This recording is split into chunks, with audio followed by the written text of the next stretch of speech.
Hello, I'm Lieutenant Commander Jessica Dunn. I'm an Associate Director in CBER's Office of Compliance and Biologics Quality.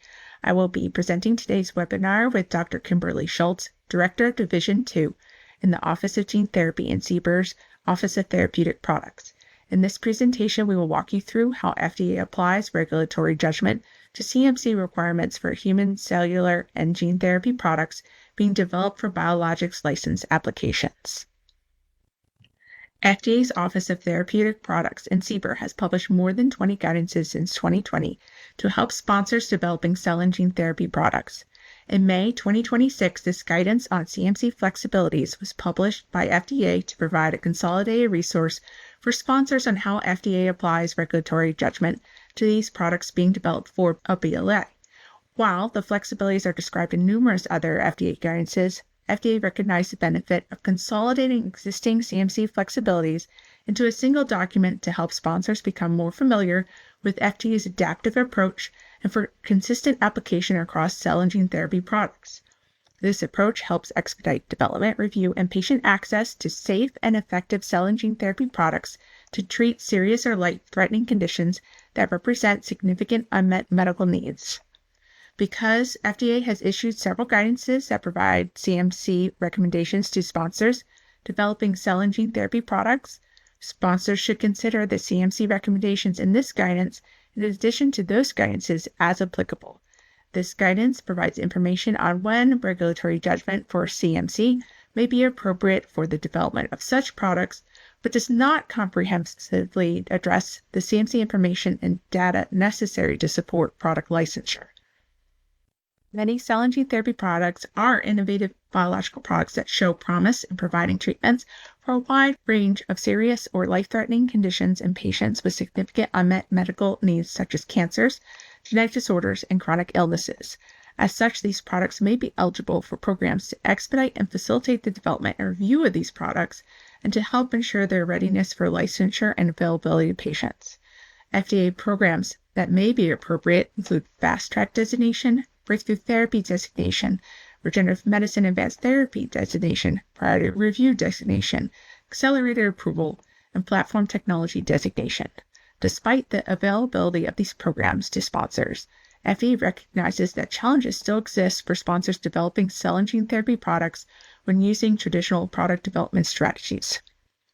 Some of these challenges include product complexity, patient-specific manufacturing, sophisticated processes and advanced technologies, limited patient population size, fewer manufacturing runs, product characterization and analytical testing, and short product shelf life necessitating a narrow window of time from production to administration. FDA has gained considerable experience with cell and gene therapy products and has applied regulatory judgment to implement flexibilities within FDA's regulations that accommodate the unique characteristics of these innovative therapies while maintaining rigorous quality standards. FDA uses these flexibilities to facilitate the development of safe, effective, and high-quality products in preparation for a BLA submission. To meet the statutory requirement for licensure, sponsors must demonstrate that their cell and gene therapy product meets the applicable requirements to ensure that it is safe, pure, and potent.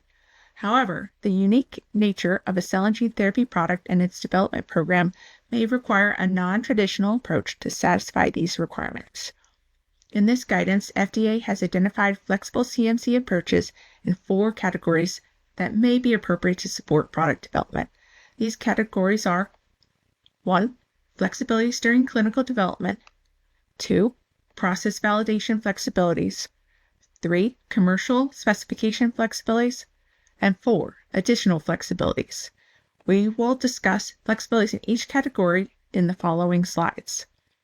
Sponsors should be aware that the extent of the CMC data necessary and the suitability of a CMC flexibility may vary depending on the stage of development, the manufacturing process, and the product.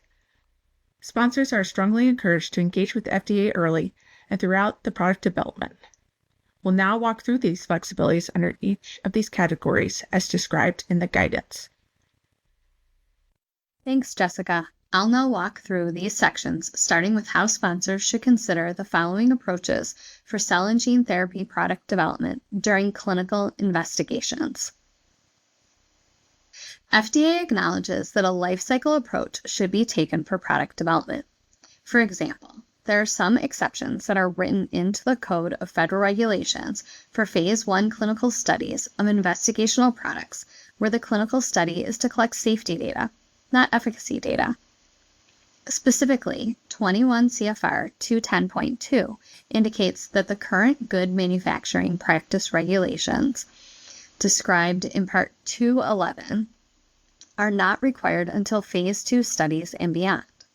So while manufacturing control strategy is important at all stages of development, a phase-specific implementation of CGMPs is allowed. And we encourage sponsors to use the information gained during early development to implement an effective process control strategy, which will ultimately facilitate consistent performance of the commercial manufacturing process. Likewise, product release criteria should evolve over time as you gain experience throughout clinical studies. Acceptance criteria should focus on product safety for early phase studies, where we will generally allow permissive acceptance criteria for many product attributes. Predefined acceptance criteria should be established before Phase 2 clinical studies.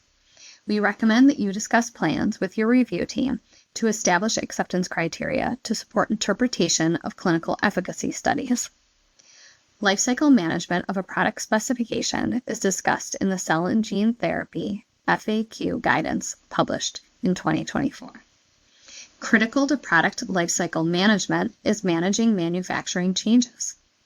OTP published a draft guidance for manufacturing changes in comparability in 2023, and I encourage you to reference that guidance for comprehensive recommendations. As this guidance covers a number of related topics, we felt that it was important to include some comparability information in this guidance, as well as to put our technical recommendations in the context of a life cycle approach. As described, all changes should be accompanied with a risk assessment that takes into consideration the impact of the proposed change and the timing of the clinical study. Importantly, limited comparability data may be sufficient to support implementation of low-risk change for an investigational product. As always, we encourage you to discuss manufacturing changes with your review team. Even newer than this guidance, OTP published a new draft guidance addressing how you may leverage prior knowledge and experience across product development. We acknowledge that the amount of prior knowledge available to support multiple aspects of CGT product development increases as more CGT products are developed, and leveraging data can expedite product development by streamlining regulatory submissions and the amount of data that needs to be generated for each product. The ability to leverage data does not require an approved product, but it does depend on similarities in areas such as product design, cell source, manufacturing process, and final formulation. Examples of leveraging are described in this new guidance across disciplines, and so we encourage you to look for specifics there. For CMC specifically, we have experience with a variety of data being leveraged between products, including assay and process validation data. I would like to point out that in some cases, you may need verification data with your specific product in addition to the data being leveraged, submitted into your file. Therefore, we recommend discussing the type of information you intend to leverage with your FDA review team. In the guidance, we also point out the use of consensus standards to help facilitate product development and encourage you to visit our website with recognized standards. The next section is specific to process validation. Process validation is a multi-step process taking place over the product lifecycle. Process performance qualification, or PPQ runs, are part of process validation, along with process characterization and continued process verification. FDA does not specify a minimum number of PPQ batches in the Biologics Licensing Requirements, or CGMP regulations. Therefore, you should base your PPQ proposal on context-specific factors, such as the overall level of understanding of the product and process, complexity of the manufacturing process, and the levels of control in place. Additionally, we understand that sponsors of CGT products may experience PPQ production limitations, especially for very rare disease indications. In these cases, the FDA may consider a flexible approach for the completion of PPQ studies post-licensure, including an approved PPQ protocol as described in the 2011 Process Validation Guidance section on concurrent release of PPQ batches. Importantly, PPQ batches manufactured during the clinical study may be used in the clinical study as long as they meet the current clinical quality expectations.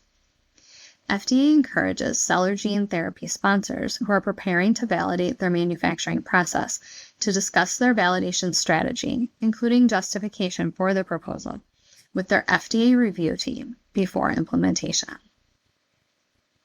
Next, we will discuss flexibilities for commercial specifications.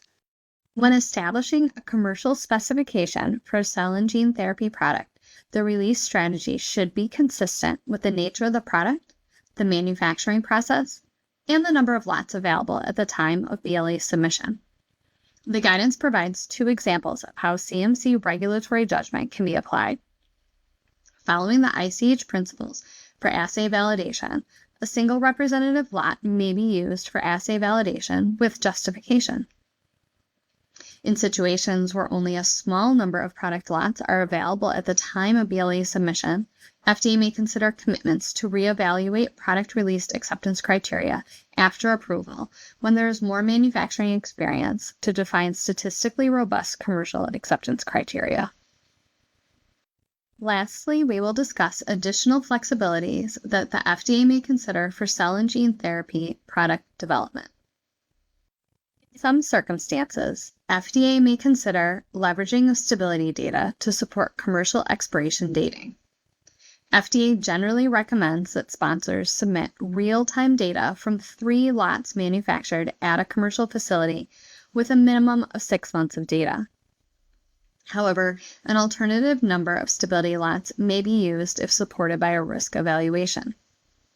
Also, stability data from clinical lots or other highly similar products can be leveraged if they're representative of the commercial product. For example, if the lots are manufactured with the commercial process, using the commercial formulation, and in the commercial container closure. In this case, sufficient data should be provided to the FDA from the clinical lots to support the product shelf life. Please see FDA's 2025 draft guidance entitled Q1 Stability Testing of Drug Substance and Drug Products for more information on these recommendations. FDA also recognizes that it may not be feasible for some manufacturers to retain sufficient reserve samples from each lot. This may be due to very small lot size or for autologous therapies where it's not feasible to retain sufficient samples for repeat testing of safety and potency. In these cases, sponsors should submit a proposal for FDA review, and FDA may utilize the existing regulatory framework within 21 CFR 600.13 to consider exceptions on a case-by-case basis. Lastly, FDA encourages manufacturers to consider using innovative technologies with rapid detection capabilities for lot release. While compendial methods have historically been used for some lot release tests, using alternative analytical methods in lieu of compendial methods may provide more efficient microbiological control and assurance. For example, through reduced sample volume and testing times to allow for expedited product release. When considering the use of an alternative analytical method, sponsors should ensure that sufficient information and data is available to demonstrate that the method meets the appropriate standards and is validated to be suitable for its intended purpose. Information on the use of non-compendial analytical procedures can be found in FDA's 2015 guidance entitled Analytical Procedures and Method Validation for Drug and Biologics. Also, FDA's sterility testing regulation, 21 CFR 610.12, is an example of an available regulatory flexibility to accommodate different types of test methods in accordance with scientific and technological advancements. I'll hand it back over to Jessica to conclude this webinar. In summary, FDA issued this guidance to help clarify FDA's use of CMC flexibilities within the regulations and while maintaining rigorous quality standards to inform sponsors and to facilitate the development of safe, effective, and high-quality cell and gene therapy products in preparation for a BLA submission. The flexibilities listed in this guidance may be appropriate for CMC development based upon the unique nature of the product. As previously discussed, the extent of the CMC data and the suitability of flexibility may vary. Sponsors are encouraged to consider what flexibilities may be appropriate for the development of their product and to ensure sufficient CMC data and information is available to demonstrate the requirements for a licensure can be met. FDA strongly encourages sponsors to engage with FDA early and throughout product development. For additional information on the topics covered in this presentation, please review the resources available on this slide. Lastly, we highly recommend sponsors to direct any questions to the appropriate contact available on this slide. FDA will promptly work to address the sponsor's concern. Thank you for watching.